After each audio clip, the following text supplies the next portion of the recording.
সকলকে আমার আনন্দিত জয়গুরু।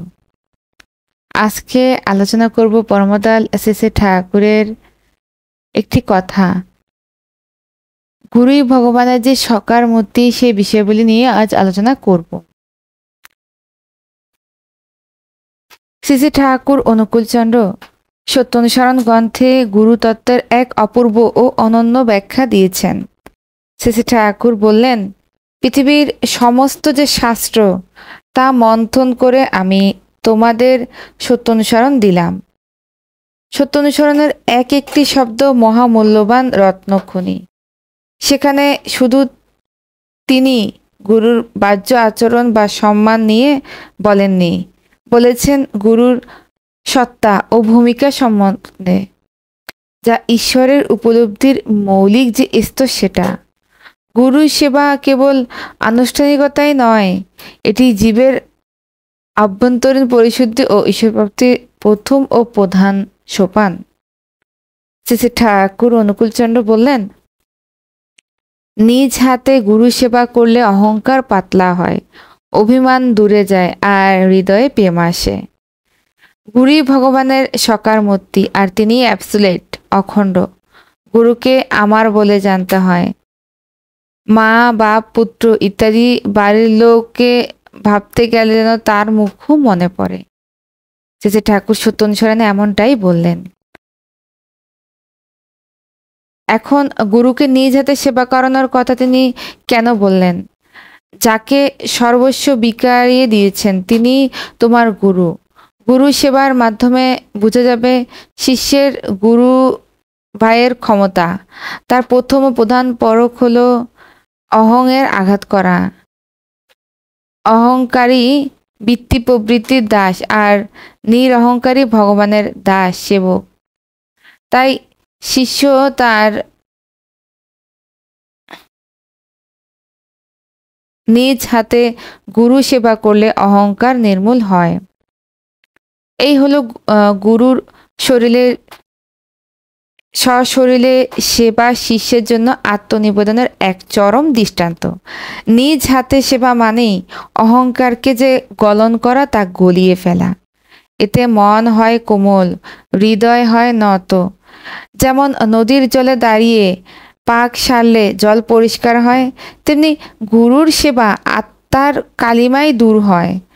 গুরু সেবার মাধ্যমে আমাদের যে হৃদয়ে অভিমান থাকে তা দূরে যায়, আমাদের হৃদয়ে প্রেম জন্মায়। গুরু সেবা মানে নিজেকে ক্ষুদ্র জেনে নত হওয়া। এই নত তাই অভিমানকে গলিয়ে দিয়ে হৃদয়ে জন্ম নেয় প্রেম, স্বার্থ ভালোবাসা, যা নির্ভরতা ও আস্থা দিয়ে গড়া, যা গুরু ও শিষ্যের বন্ধন। গুরুই ভগবানের সাকার রূপ, অ্যাবসুলেট। ঠাকুর বললেন, ভগবান কেবল আকাশচুম্বী ধারণা নন, তিনি নিরাকার হয়েও সাকার গুরুরূপী ভগবান হয়ে আসেন, যাতে বদ্ধ জীব আত্মার মুক্তি লাভ হয়। শুধু অ্যাবসুলেট, অখণ্ড অর্থ পরিপূর্ণ, অখণ্ড, বিভাজ্যহীন, এক ও অদ্বিতীয় সম্ভা। গুরু সেই পরিপূর্ণ সত্তার প্রলম্বিত মূর্ত প্রকাশ, যার মধ্যে জ্ঞান, করুণা, শক্তি, প্রেম সব একত্রেই সমাবেশ ঘটে। যেমন সূর্যের আলো গ্রহণে অন্ধকার দূরীভূত হয়, ঠিক তেমনি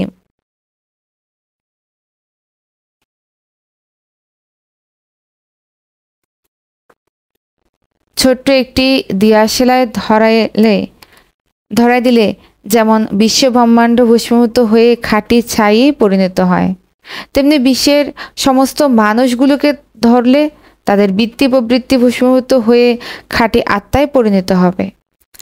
আমার গুরু এক পরমাত্মিক সম্পর্ক, এই বোধই জীবনস্মৃতির প্রথম সম্ভাষণ।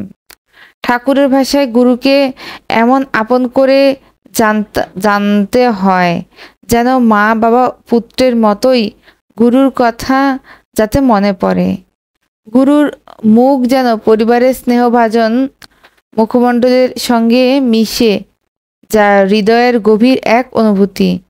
এই আত্মীয়তা থেকেই জন্ম নেয় ইষ্টভীতি। ভক্তির প্রাণও যে তন্তি তাই। ইষ্টভীতি হলো গুরুকে ভালোবাসার পরও সত্যানুসরণের পাক যুগে সন্ধ্যারাতে উপস্থিত কয়েকজন ভক্ত শিষ্য নিয়ে ঠাকুর তত্ত্ব নিয়ে সবাই মশগুল। সমস্ত গাড়িতে গাড়িতে তখন গভীর রাত। জৈনক ভক্ত বললেন, ঠাকুর আজ থাক, বেশ রাত হয়েছে। ঠাকুর সম্মতি দিলেন। ওই দাদা যখন উঠলেন তখন ঠাকুরের দৃষ্টি তার হাতের দিকে পড়ল। ঠাকুর তৎক্ষণাৎ দাদাটিকে বললেন, তোমার হাতে ওই পোটলাই কি? সাথে সাথে দাদা বললেন, ছোট ছেলের জন্য সামান্য মিষ্টি জিলাপি এনেছি। ছেলেটা বাড়ি যাওয়া মাত্রই বাবা আমার তার জন্য কি খাবার এনেছে জিজ্ঞাসা করে। মাঝে মধ্যে কিছু একটা না নিলে কান্নাকাটিও করে। তাছাড়া আমি না যাওয়া পর্যন্ত সজাগ থাকবে। ঠাকুর বললেন, হ্যাঁ গো, তোমার বাড়ির সদস্য কয়জন? উক্ত দাদা বললেন, মা, আমি, স্ত্রী এবং ছেলে মিলে মোট 4 জন। শেষে ঠাকুর বললেন, এই ঠাকুর তাহলে তোমাদের পরিবারের আপন হতে না। এই বলে দীর্ঘশ্বাস ছাড়লেন। যদি আপনই হতাম তাহলে আমি তোর হিসেবের খাতায় থাকতো। সেই রাতে ঠাকুর বুঝিয়ে দিলেন, গুরুকে পরিবারের প্রধান একজন ধরে তার ভরণ পোষণ করতে হয়। ইষ্টভীতি হলো ইষ্টদেবতার ভরণ পোষণ। বৃত্তি প্রবৃত্তি গুরুর চরণে সমর্পণ করার নামই হলো ইষ্টভীতি, যেটা সামর্থ্যযোগ্য এবং ইচ্ছাভীতিও বলে। অতএব গুরুর সেবা কেবল আনুষ্ঠানিক কর্তব্যই নয়, এটি যেমন আনুষ্ঠানিক তেমন আত্মার উদ্ধার ও উন্নয়নের সোপান। ঠাকুর অনুকূলচন্দ্রের মতে ভক্তি আবেগমাত্র নয়, গুরুর সঙ্গে আত্মিক সম্পর্ক স্থাপন। এটি সেই প্রেম যা অহংকার ভেঙে অভিমান গলিয়ে চিরসিদ্ধ আশ্রয়ের পথে নিয়ে যায়। আজ ইষ্টপ্রসঙ্গ এ পর্যন্তই। সকলকে আমার আনন্দিত। জয় গুরু।